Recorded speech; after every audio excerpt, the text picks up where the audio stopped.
What if I told you that one touch, one single moment of curiosity, could rip you away from everything you've ever known and throw you into the arms of a stranger from another century?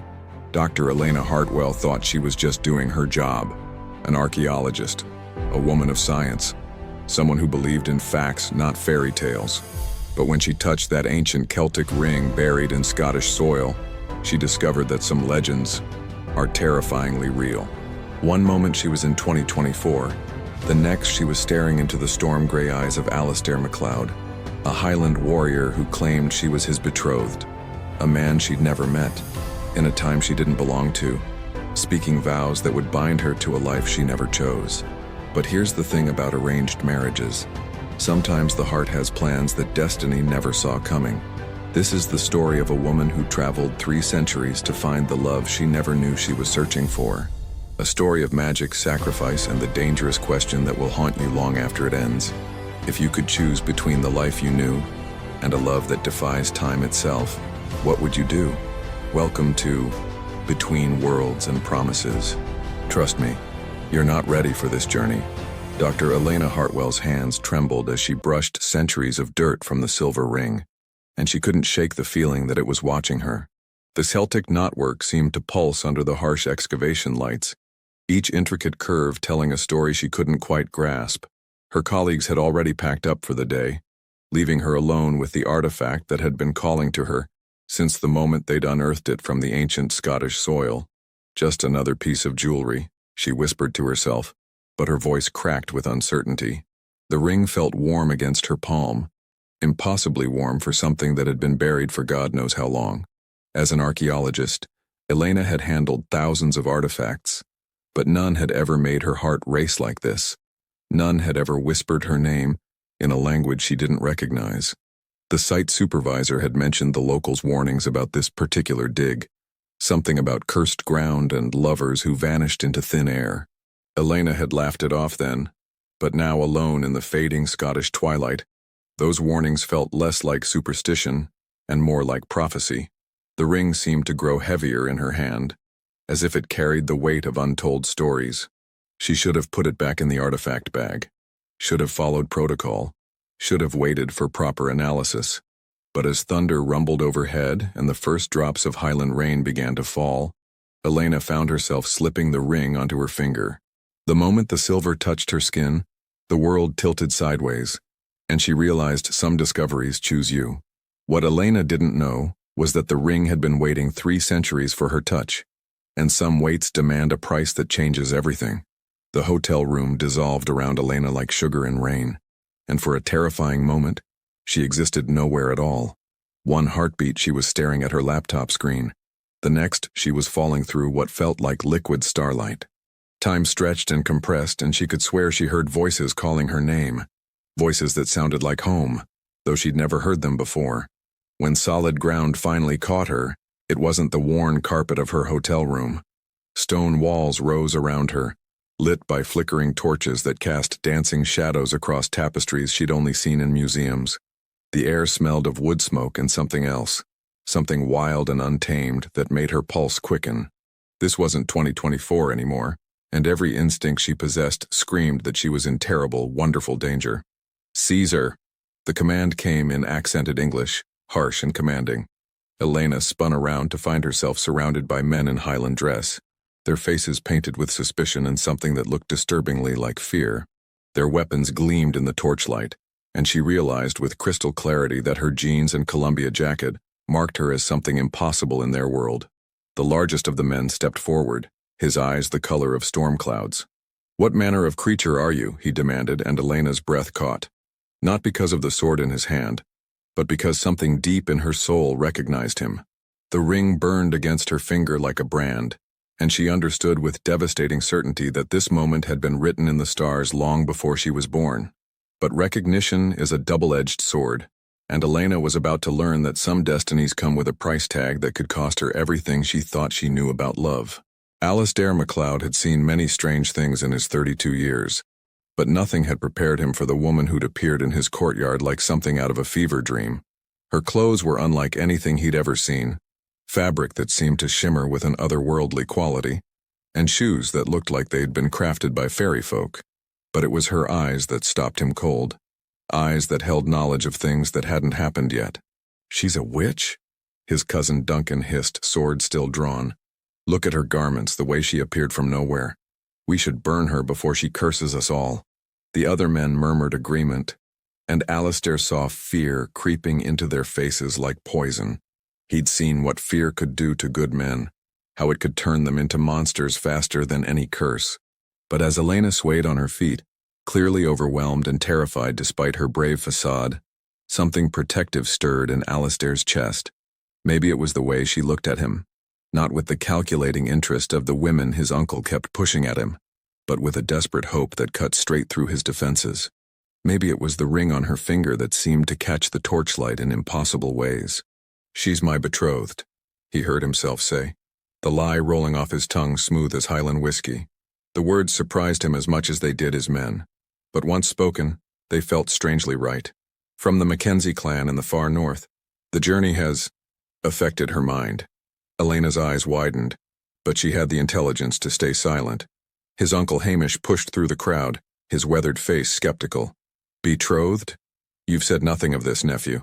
The old man's eyes were sharp as flint, and Alasdair knew he'd have to sell this lie perfectly, or watch this strange, beautiful woman burn for crimes she couldn't possibly understand. Little did Alasdair know that his impulsive lie would bind him to a woman who would challenge everything he believed about duty, destiny, and the dangerous territory of the heart. The heavy oak door of Alasdair's chambers closed behind them with a finality that made Elena's stomach drop. She was alone with a man from another century, in a world where women had few rights and even fewer choices.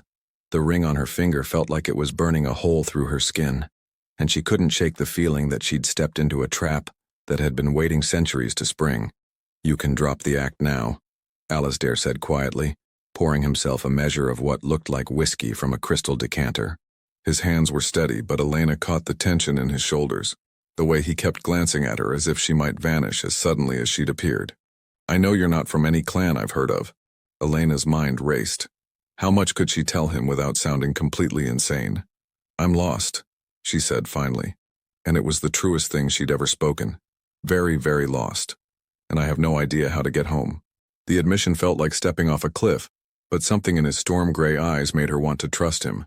He studied her for a long moment, and she could practically see him weighing her words against what he'd witnessed. "The marriage," he said finally, "it will be in name only, until you find your way back to wherever you came from." The promise should have been reassuring, but the way he said it, like he was trying to convince himself as much as her, sent an unexpected shiver down her spine. "And if I can't find my way back?" The question slipped out before she could stop it, and Elena realized she was terrified of the answer, not because she feared being trapped in the past, but because part of her was already wondering if she wanted to leave at all.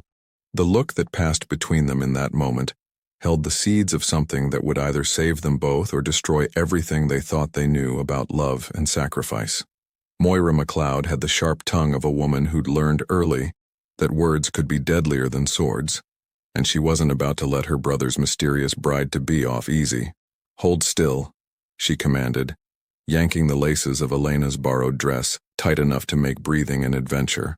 "If you're going to play the part of a Highland lady, you'd better look like one." Elena gritted her teeth and tried not to wince as Moira worked. The dress was beautiful, deep blue wool with intricate embroidery, but it felt like wearing a straight jacket designed by someone who'd never heard of comfort. "Is it supposed to be this tight?" she gasped, and Moira's laugh was sharp as winter wind. "Beauty is pain, as my mother used to say, though I suspect you know more about pain than you're letting on." Moira's eyes were shrewd, missing nothing. "You've got secrets written all over you, girl. The question is whether they'll get my brother killed." The casual way she mentioned death made Elena's blood run cold. But it was when Moira began teaching her the basics of Highland etiquette that things got truly strange. Every custom, every tradition felt familiar in a way that made no sense. When Moira showed her how to curtsy properly, Elena's body seemed to remember the movement. When she heard Gaelic spoken, the words felt like coming home to a language she'd never learned. The ring pulsed against her finger, and suddenly Elena was somewhere else, standing in this same room, but it was brighter, filled with laughter. A woman who looked disturbingly like her was spinning in a dress similar to the one she now wore. and a younger version of Alasdair was watching with eyes full of love and loss. The vision lasted only seconds, but it left Elena with a terrifying question. Was she living her own story or repeating someone else's tragedy? The chapel was small and intimate, lit by what seemed like 1,000 candles that cast everything in golden warmth. Elena stood at the altar in her borrowed dress, her hand trembling in Alasdair's strong grip, and tried to remember that this was all pretend, just a performance to keep her safe. But when the priest began speaking in Gaelic, the words seemed to bypass her brain and speak directly to her soul. Do you, Alasdair MacLeod, take this woman to be your wife, to have and to hold in sickness and in health for richer or poorer, until death do you part? The priest's voice echoed off the stone walls, and Elena felt the weight of centuries pressing down on them. This wasn't just a marriage, it was a binding that felt older than time itself. Alasdair's "I do" was firm and clear, but when he looked at her, Elena saw something flicker in his eyes that made her heart skip.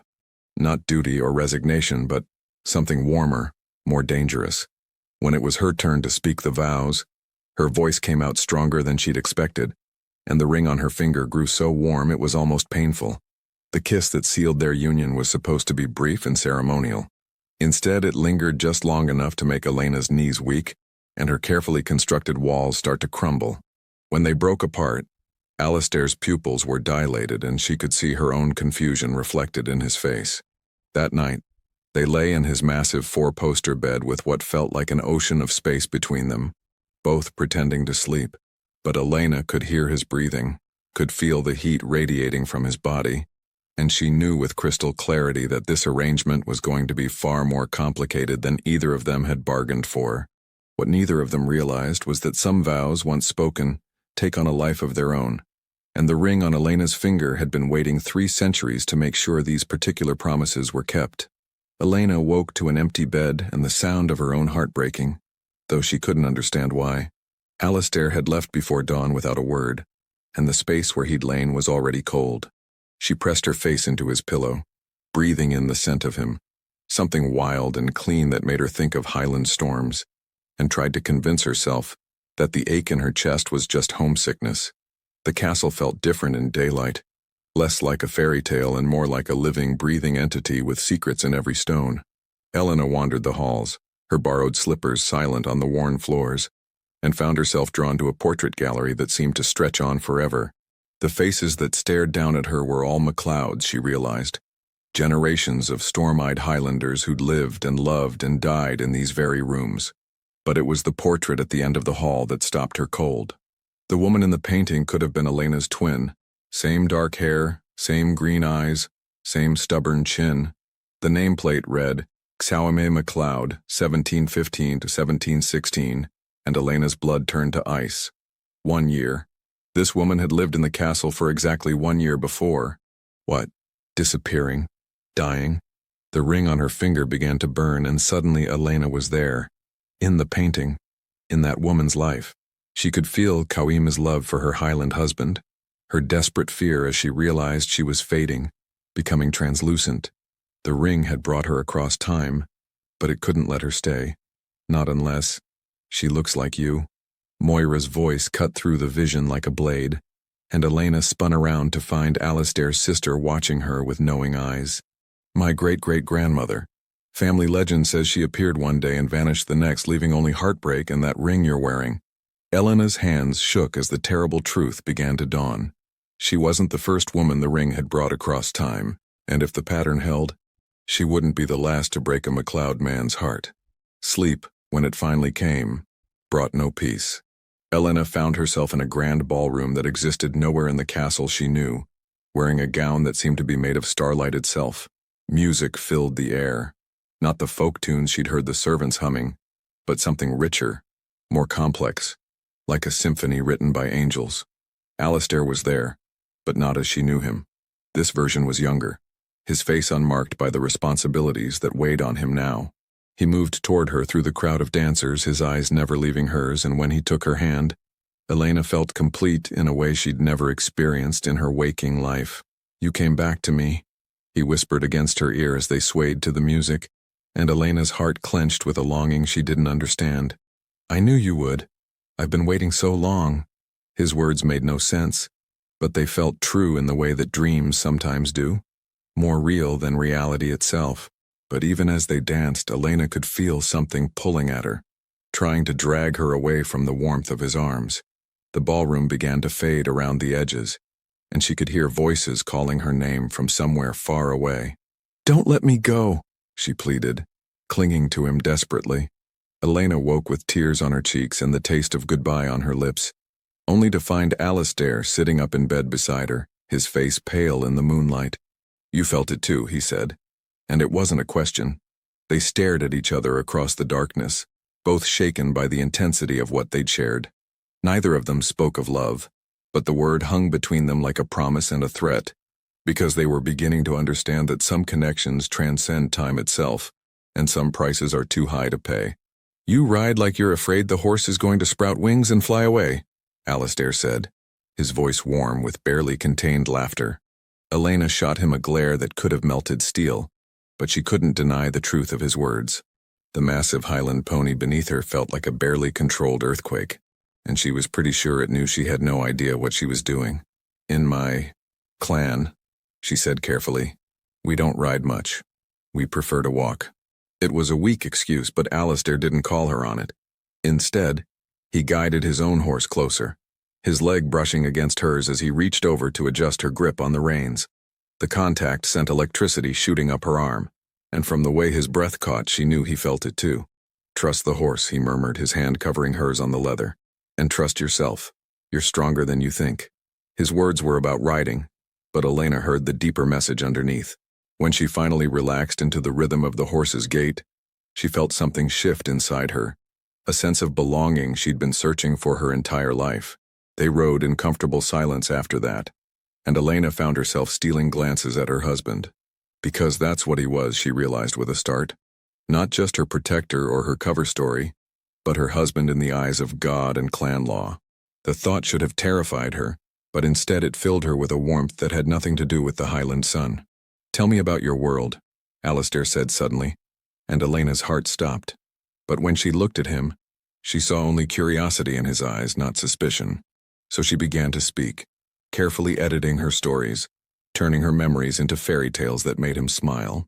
What Elena didn't realize was that with every story she shared, every moment of trust they built, the ring's magic was weaving them together in ways that would make leaving impossible, and staying potentially deadly. Duncan MacBride rode into the courtyard like he owned it, all golden hair and easy charm, with a smile that had probably broken hearts from Edinburgh to the Highlands. Elena watched from the castle window as he dismounted with fluid grace, and she didn't need anyone to tell her that this man was trouble. The way the servants rushed to attend him, the familiar way he clapped Alasdair on the shoulder. This wasn't just any visitor.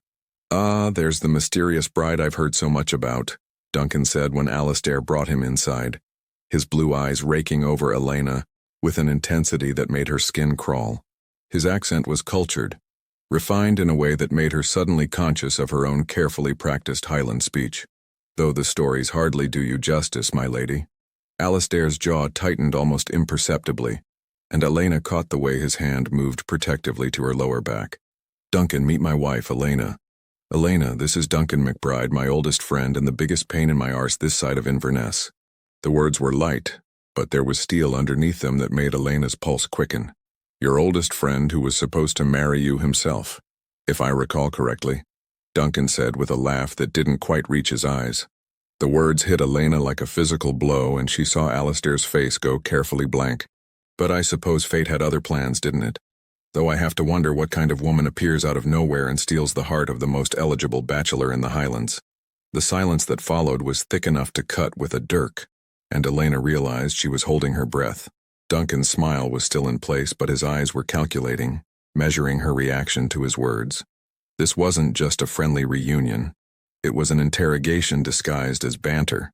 Elena was beginning to understand that in this world of Highland politics and ancient loyalties, she wasn't just Alasdair's wife. She was a threat to carefully laid plans, and Duncan MacBride looked like the kind of man who eliminated threats with surgical precision. The great hall buzzed with laughter and music, but Elena felt like she was watching it all through glass.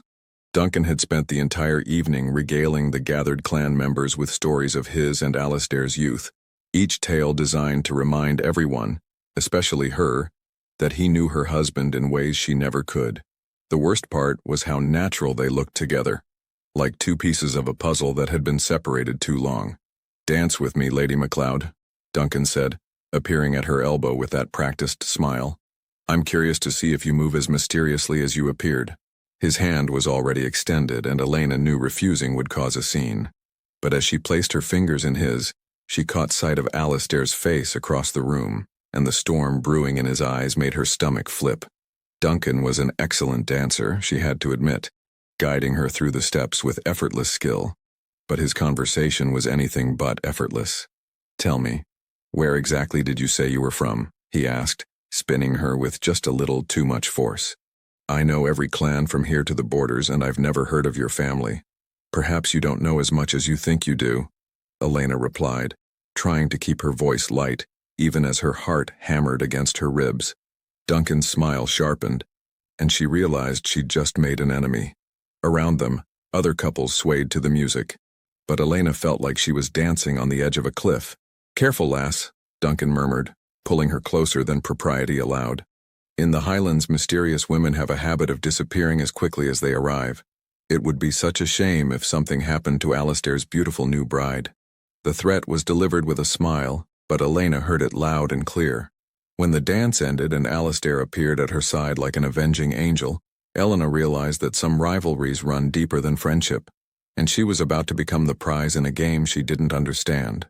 The illness came like a Highland storm, sudden, violent, and utterly without mercy. One moment Elena was arguing with Moira about proper table manners. The next she was collapsing to the stone floor as fire raced through her veins. The ring on her finger burned like molten silver, and she could hear voices calling to her from what felt like very far away. "It's the wasting sickness," she heard someone whisper, and terror shot through her fevered haze. In this time, before antibiotics and modern medicine, a simple infection could be a death sentence. But this felt like more than illness. It felt like her body was rejecting this time period, like she was slowly being erased from existence. Alasdair refused to leave her side despite the risk of contagion. Elena drifted in and out of consciousness, but she was always aware of his presence. His cool hand on her burning forehead, his voice reading to her in Gaelic, the way he held her when the chills racked her body. "Don't you dare leave me," he whispered during one of her lucid moments, and the raw pain in his voice cut through her delirium. In her fever dreams, she saw flashes of other times, other lives. Elena MacLeod dying in this same bed, fading away as the ring's magic failed to hold her in this time. Other women, other loves, all claimed by the curse that seemed to follow the ring through the centuries. "I'm not her," Elena tried to say, but the words came out as barely a whisper. "No," Alasdair agreed, his thumb tracing her cheekbone with infinite gentleness. "You're not her. You're mine, and I'm not letting you go without a fight."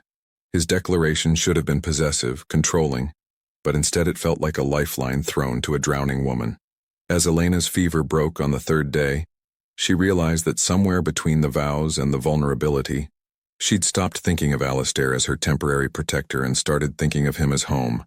Recovery came slowly, like dawn creeping over the Highland peaks. Elena's strength returned in increments, first the ability to sit up without the world spinning, then to walk from the bed to the window without collapsing. But it was the small intimacies of her convalescence that undid her completely. Alasdair bringing her breakfast on a tray, reading to her from books of poetry, braiding her hair when she was too weak to manage it herself. "You don't have to do this," she protested when he appeared with yet another bowl of broth, but he just gave her that look, the one that said she was being ridiculous and he wasn't going anywhere. The careful distance they'd maintained since their wedding had evaporated during her illness, replaced by something far more dangerous. Genuine affection. "Tell me about the flying machines again," he said one afternoon, settling into the chair beside her bed with a book of Highland legends. It had become their routine. She would share carefully edited stories of her world, and he would read to her in return. His voice was rich and warm, turning even the most familiar tales into something magical. Elena found herself watching his hands as he turned the pages, remembering how gentle they'd been when she was at her sickest. These were warriors' hands, scarred from sword work and rough from Highland weather. but they'd touched her with the reverence usually reserved for something precious and fragile. "In my world," she said softly, "people don't usually take care of each other the way you've taken care of me. We're too busy, too independent. We've forgotten how to be vulnerable with each other."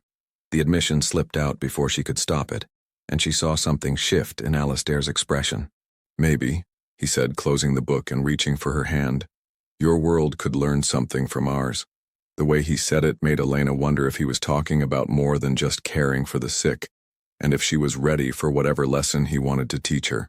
This time the dream was different, rawer, more intense, like someone had stripped away all pretense and left only truth. Elena found herself in Alasdair's chambers, but not as they were now.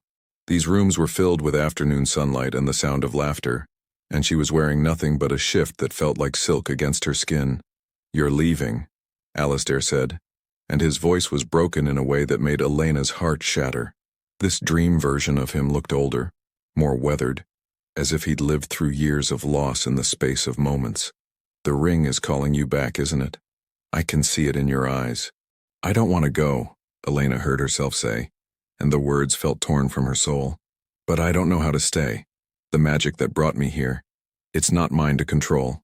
She reached for him, desperate to close the distance between them, but he stepped back as if her touch would burn him. "Then we'll make the most of the time we have," he said, and suddenly he was kissing her with a desperation that spoke of endings and goodbyes. Elena melted into him, pouring all her unspoken feelings into the kiss, tasting salt and realizing one of them was crying. But even as they came together with a passion that felt like it could reshape the world, Elena could feel something pulling at her, trying to drag her away from his warmth. The room began to fade around the edges, and she could hear that familiar whisper calling her name from across the centuries. They woke simultaneously, gasping and reaching for each other across the darkness of the real bedroom. For a moment, neither spoke, both shaken by the intensity of what they'd shared. Then Alasdair's voice cut through the silence, rough with emotion. "How long do we have?" Elena's answer died in her throat because she was beginning to suspect that the dreams weren't just dreams. They were warnings of a future that was rushing toward them faster than either of them was prepared to face. The village market was an assault on Elena's senses, the smell of fresh bread mixing with less pleasant odors, the sound of haggling voices in rapid Gaelic, the press of bodies in rough wool and leather. She walked beside Alasdair, acutely aware of how the villagers looked at her with a mixture of curiosity and reverence. She was the laird's wife now, whether she felt ready for the role or not. "Mrs. Campbell's youngest has the fever," Moira murmured, nodding toward a woman whose face was etched with worry. "Third child this month. The old remedies aren't working." Elena's modern medical knowledge screamed at her. Basic hygiene, boiled water, proper nutrition could prevent so much suffering. But how could she explain germ theory to people who believed illness was caused by bad air? "What if we tried something different?" Elena found herself saying, approaching Mrs. Campbell with a gentle smile. "In my travels, I learned some techniques that might help." She began explaining the importance of clean water and frequent hand washing, couching her knowledge in terms they could understand and accept.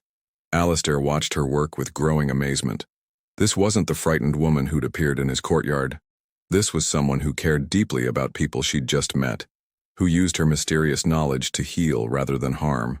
When little Jamie Campbell's fever broke 2 days later, word spread through the village like wildfire. The new Lady MacLeod had healing gifts. "You're going to spoil them," Alasdair said as they rode home, but his voice was warm with pride. "They'll expect miracles from you now." Elena's heart clenched at the word miracles, because she was beginning to understand that the biggest miracle might be finding a way to stay in this time, with this man, forever. But as they crested the hill overlooking the castle, Elena caught sight of a rider approaching fast from the south, and something in her chest went cold with premonition. Some news was about to change everything. The Highland storm hit with the fury of an angry god, turning the afternoon sky black as midnight and sending sheets of rain across the moors like silver curtains. Elena and Alasdair had been caught in the open during their ride, and the small shepherd's hut they'd taken shelter in felt like the last safe place in a world gone mad. "We'll have to wait it out," Alasdair said, securing the door against the wind that seemed determined to tear it from its hinges. The hut was tiny, barely large enough for the two of them and their horses, and Elena was acutely aware of how the storm had trapped them in an intimacy they'd been carefully avoiding.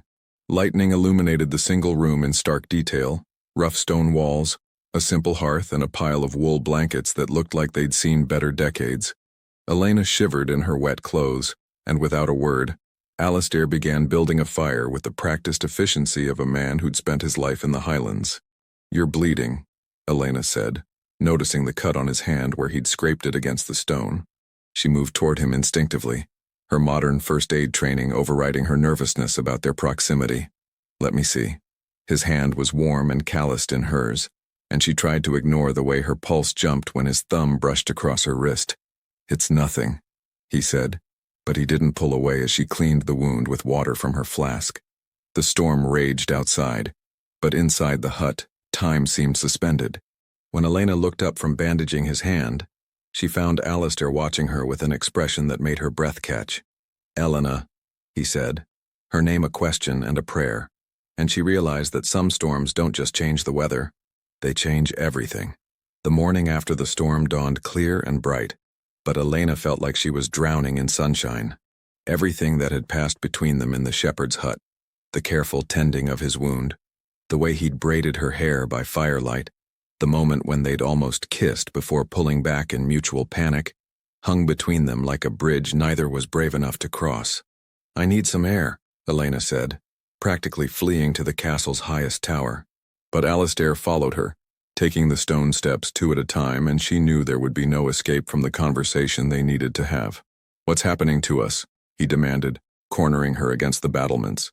"These dreams, the way I feel when I'm near you, it's not natural. That ring you wear, it's doing something to us, isn't it?" His eyes were wild, desperate, and Elena realized he was as frightened as she was. The truth spilled out of her like water from a broken dam. She told him everything. The time travel, the archaeological dig, the ring's history of bringing women across centuries only to tear them away again. She expected disbelief, anger, maybe even accusations of madness. Instead, Alasdair listened with the stillness of a man hearing his own death sentence. "There's something you need to see," he said when she finished, his voice hollow. He led her to the castle's library, to a leather-bound book that looked older than time itself, the MacLeod family chronicles. "My ancestor wrote about a woman who appeared from nowhere, married him, then vanished after exactly 1 year. Elena's hands shook as she read the faded Gaelic text, but somehow she understood every word. The woman's name had been Chawim He, and she'd left behind only heartbreak and a ring that had been lost for generations. Until now. "The ring doesn't just bring women across time," Alasdair said, his voice breaking. "It brings them to die. And according to this, you have exactly 6 months left." The family chronicle felt like holding her own obituary. Elena read the faded words with growing horror, learning about Chawim MacLeod, the woman who'd looked exactly like her, who'd appeared in 1715 and vanished in 1716, leaving behind a heartbroken husband and a son who would carry the MacLeod name into the next generation. "She tried to fight it," Alasdair said, his finger tracing the ancient text. "According to this, she grew weaker as the year progressed, becoming translucent, like she was fading from existence itself. My ancestor tried everything. Priests, healers, even a witch from the islands. Nothing worked." Elena's blood turned to ice as she read the detailed account of Chawima's final days. The woman had known she was dying, had felt the pull of her own time growing stronger with each passing day. But she'd fought it, clinging to her Highland husband and the life they'd built together until the very end. "She loved him," Elena whispered, and the words felt like a knife in her chest. She loved him enough to try to stay, even knowing it would kill her. The parallel was too obvious to ignore. Elena was living the same story, falling for the same man, facing the same impossible choice. "The ring has been lost for generations," Alasdair continued, his voice rough with emotion, "until it found its way to you. Which means..." He couldn't finish the sentence, but Elena heard the unspoken words anyway. "Which means you're going to leave me too. Maybe it's different this time," Elena said desperately, but even as the words left her mouth, she could feel the lie in them. The ring was already growing colder against her skin, and sometimes, in the early morning hours, she could swear she heard her own time calling to her like a siren song. But as Alasdair pulled her into his arms, holding her like she was already disappearing, Elena made a decision that would either save them both or damn them forever. She was going to fight the curse, even if it killed her. The decision came to Elena in the quiet hour before dawn, when the castle was still and the only sound was Alasdair's steady breathing beside her. She'd been lying awake for hours, staring at the ring on her finger and thinking about Elena MacLeod, about love and sacrifice and the terrible mathematics of the heart. "I'm not leaving," she whispered into the darkness, and the words felt like a vow more binding than any wedding ceremony. "I don't care what the ring wants, what the curse demands, I'm staying." The ring grew cold against her skin as if it disapproved of her rebellion, but Elena felt something shift inside her, a determination that burned brighter than fear.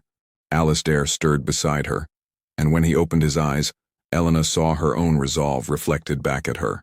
"You felt it too," he said, and it wasn't a question. Something had changed between them in the night. Some invisible barrier had fallen away, leaving only truth in its wake. "I love you," Elena said, the word simple and devastating. "I don't know if it's the ring's magic or something real, but I love you enough to fight for this. For us." Alasdair's answer was a kiss that tasted like promises and desperation, like a man claiming something he'd thought was lost forever. They made love as the sun rose over the Highlands, and Elena felt the ring's magic shift around them like a living thing.